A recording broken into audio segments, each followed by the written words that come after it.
देश जाए, इसी कल्पना के साथ देश आगे बढ़ चला है। तो ये सारी चीज़ें तब होती है जब कोई एक अच्छा नेतृत्व होता है। आज चाहे नेतृत्व यहाँ का हो, चाहे नेतृत्व प्रदेश का हो, और चाहे नेतृत्व देश का हो। तो इसलिए हर जगह हर व्यक्ति को जागरूक रहने की आवश्यकता है। मैं आप सबसे कहना चाहता हूं कि कोई किसी के बोरी नहीं पुगाता है। हम कितने जागरूक हैं, हम क्या कर रहे हैं, ये थोड़ा सोचने का विषय। यहाँ पर कई विचारधारा के लोग बैठे होंगे।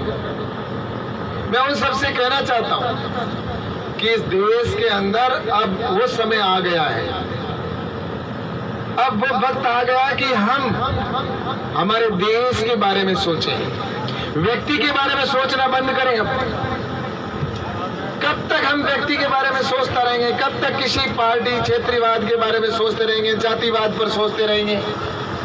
कभी तो वो वक्त आएगा जब हम देश के लिए सोचें। इस देश के लिए कितने लोगों ने कुर्बानियां दी, तभी आजादी मिली, ऐसी नहीं मिली है। ये जरूर है दोस्त, लोगों के स्वार्थ के अंदर अपने देश के बंटवारे हो गए। और वही व्यक्तिवाद, मैंने जो कहा कि व्यक्ति जहां प्राथमिकता में होता है, वहां पर देश को भी इसका नुकसान भुगतना पड़ता है।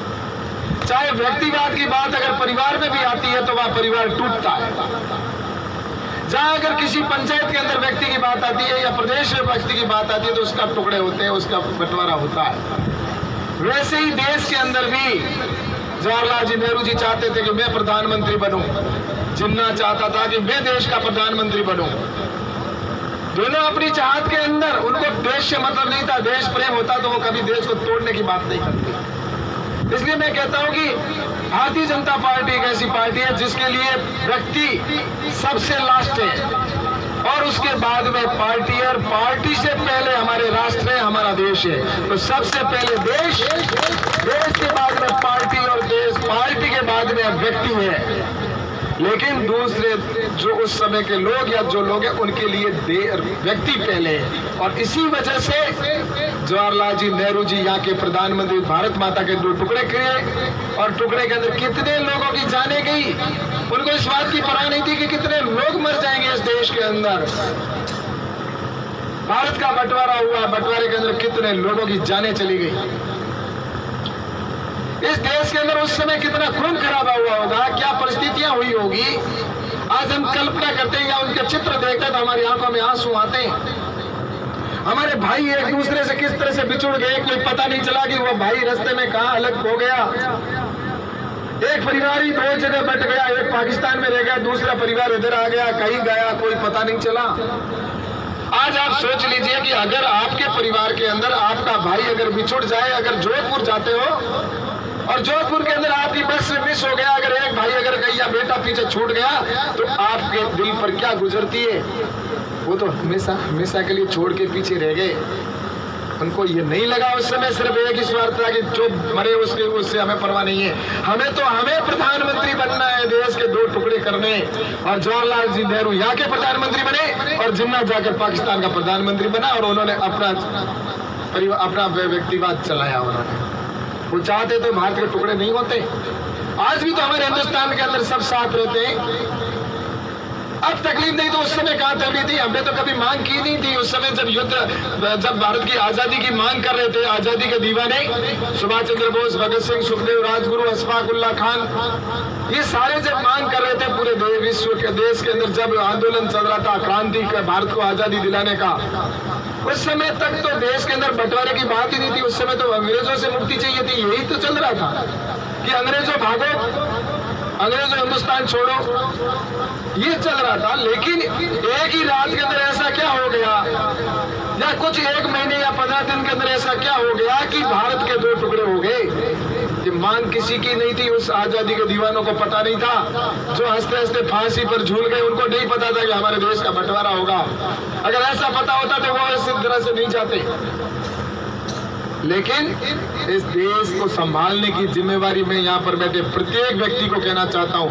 यहाँ पर सभी धर्म के लोग बैठे, मैं कहना चाहता हूँ कि अपने जीवन के अंदर ध्यान रखना चाहिए, कुछ भी हम रहे या न रहे, हमारा देश रहना जरूरी है सबसे पहले। और अगर देश नहीं है तो कुछ भी नहीं है। और जो कोई पाकिस्तान की हिमाकत की बात करता है, पाकिस्तान के लोग में रहने वालों की अगर वहां की अगर कोई दिलचस्पी रखता है ना, तो एक दिन जाकर पाकिस्तान में देखो तो सही, वहां पर कितनी भूखमरी है। बांग्लादेश के अंदर क्या स्थिति है, वहां कोई इस तरह से हालात खराब है उनके, वहां पर देख लीजिए जाकर, वहां के लोग आप सब परिचित है, कई लोगों को जानते, वहां पर उनकी क्या स्थितियां हैं। वो भी तो उस समय अलग हुआ था, हिंदुस्तान का ही टुकड़ा था, लेकिन पाकिस्तान बांग्लादेश आज कहां पहुंच गए। लेकिन हिंदुस्तान के अंदर आज जो अमन चैन की बात अगर कोई नहीं करता है ना, तो वो आने वाले कल के लिए बहुत नुकसानदायक चीज होने वाली है। लोग कुछ मीडिया के अंदर आकर अपने कुछ स्वार्थ के लिए कुछ बातें करते हैं, अपनी राजनीतिक रोटियां सेकने के लिए जनता को भड़काने का काम कर रहे हैं। उनके बहकाव में आने को अपने को आवश्यकता नहीं है। हम सभी यहाँ पर प्यार से और प्रेम से रहें, और हमारे जीवन में एक ही लक्ष्य होना चाहिए कि सबसे पहले मेरा देश, और देश है तो मैं और तेरा वैभव अमर रहे, माँ दिन चार हम रहे ना रहे, ये एक हम सब के रहना चाहिए। इसलिए मैं आप सभी मेरे यहाँ पर बैठे भाइयों से कहना चाहता हूँ कि एक तरफ जहाँ पर हम सब देश की बात करते हैं, तो आज के दिन में आप सबसे कहना चाहता हूँ, यहाँ से जाने के बाद जहाँ भी बैठे, हमारे लिए विकास कौन करवाता है उस चीज को हमें देखना है। विकास कौन करेगा, विकास इसलिए जरूरी है, कोई भी पार्टी करे, मैं तो कह रहा हूं करना चाहिए उनको, लेकिन विकास इसलिए जरूरी है कि कोई मेरे देश को गरीब नहीं कहे, इसलिए जरूरी है। इसलिए मैं आप सबसे यही कहना चाहता हूं कि आने वाले कल में मेरा देश विश्व का गुरु बने, और भारत जब विश्व का गुरु बनेगा तो उन लोगों के जिन्होंने इस देश के लिए लगभग 6,32,000 से अधिक नागरिकों ने इस देश के लिए जान दी है, उनकी आत्मा को शांति मिलेगी। नहीं तो भैया मैं तो आपसे एक ही चीज कहता हूं कि इस देश को एक ऐसा नेतृत्व मिला है आजादी के बाद में पहली बार, जो एक अंतिम व्यक्ति की चिंता करता है, देश को आगे बढ़ाने की सोच रखता है।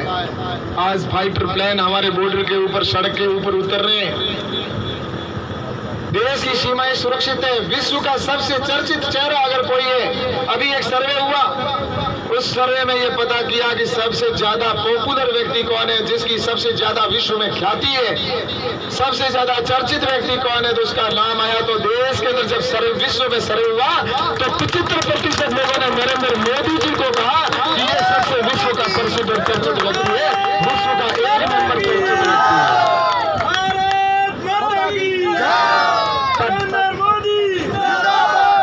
तब देश के प्रत्येक व्यक्ति का गर्व से सीना चौड़ा होता है जब कोई मेरे देश की बात करता है। इसलिए मेरे भाइयों, अपन सबको आने वाले कल में